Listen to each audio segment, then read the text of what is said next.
Chapter 90. Heads or Tails.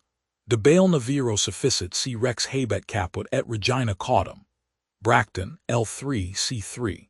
Latin from the books of the laws of England, which taken along with the context, means that of all whales captured by anybody on the coast of that land, the king, as honorary grand harpooner, must have the head, and the queen be respectfully presented with the tail. A division which in the whale is much like having an apple. There is no intermediate remainder. Now as this law, under a modified form, is to this day in force in England, and as it offers in various respects a strange anomaly touching the general law of fast and loose fish, it is here treated of in a separate chapter, on the same courteous principle that prompts the English railways to be at the expense of a separate car, specially reserved for the accommodation of royalty. In the first place, in curious proof of the fact that the above-mentioned law is still in force, I proceed to lay before you a circumstance that happened within the last 2 years. It seems that some honest mariners of Dover, or Sandwich, or some one of the Cinque Ports, had after a hard chase succeeded in killing and beaching a fine whale which they had originally descried afar off from the shore. Now the Cinque Ports are partially or somehow under the jurisdiction of a sort of policeman or beadle, called a Lord Warden. Holding the office directly from the Crown, I believe, all the royal emoluments incident to the Cinque Port territories become by assignment his. By some writers this office is called a sinecure, but not so, because the Lord Warden is busily employed at times in fobbing his perquisites, which are his chiefly by virtue of that same fobbing of them. Now when these poor sunburnt mariners, barefooted, and with their trousers rolled high up on their eely legs, had wearily hauled their fat fish high and dry, promising themselves a good 150 pounds from the precious oil and bone, and in fantasy sipping rare tea with their wives, and good ale with their cronies, upon the strength of their respective shares, up steps a very learned and most Christian and charitable gentleman, with a copy of Blackstone under his arm, and laying it upon the whale's head, he says, "Hands off! This fish, my master's, is a fast fish. I seize it as the Lord Warden." Upon this the poor mariners, in their respectful consternation, so truly English, knowing not what to say, fall to vigorously scratching their heads all round, meanwhile ruefully glancing from the whale to the stranger. But that did in nowise mend the matter, or at all soften the hard heart of the learned gentleman with the copy of Blackstone. At length one of them, after long scratching about for his ideas, made bold to speak. "Please, sir, who is the Lord Warden?" "The Duke."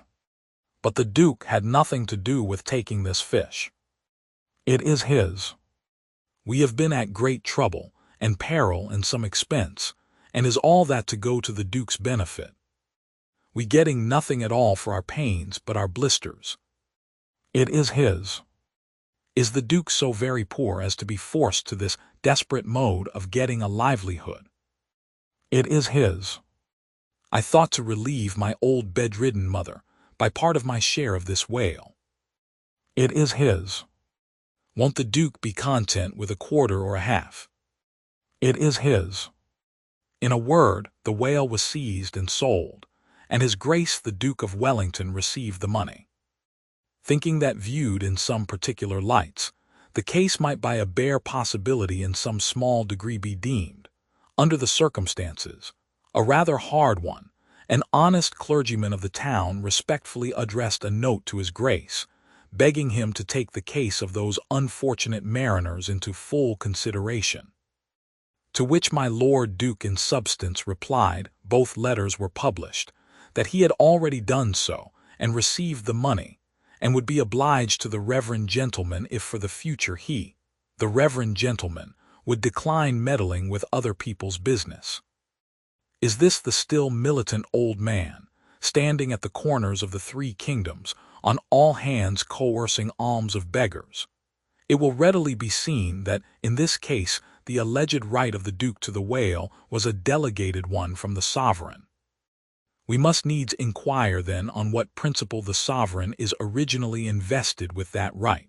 The law itself has already been set forth, but Plowden gives us the reason for it. Says Plowden, the whale so caught belongs to the king and queen because of its superior excellence. And by the soundest commentators, this has ever been held a cogent argument in such matters. But why should the king have the head and the queen the tail? A reason for that, ye lawyers. In his treatise on Queen Gold, or Queen Pin Money, an old King's Bench author, one William Prynne, thus discourseth: Ye tail is ye queen's, that ye queen's wardrobe may be supplied with ye whalebone. Now this was written at a time when the black limber bone of the Greenland or right whale was largely used in ladies' bodices. But this same bone is not in the tail, it is in the head, which is a sad mistake for a sagacious lawyer like Prynne. But is the queen a mermaid to be presented with a tail? An allegorical meaning may lurk here. There are two royal fish so styled by the English law writers, the whale and the sturgeon, both royal property under certain limitations, and nominally supplying the 10th branch of the Crown's ordinary revenue. I know not that any other author has hinted of the matter, but by inference it seems to me that the sturgeon must be divided in the same way as the whale, the king receiving the highly dense and elastic head peculiar to that fish, which, symbolically regarded, may possibly be humorously grounded upon some presumed congeniality. And thus there seems a reason in all things, even in law.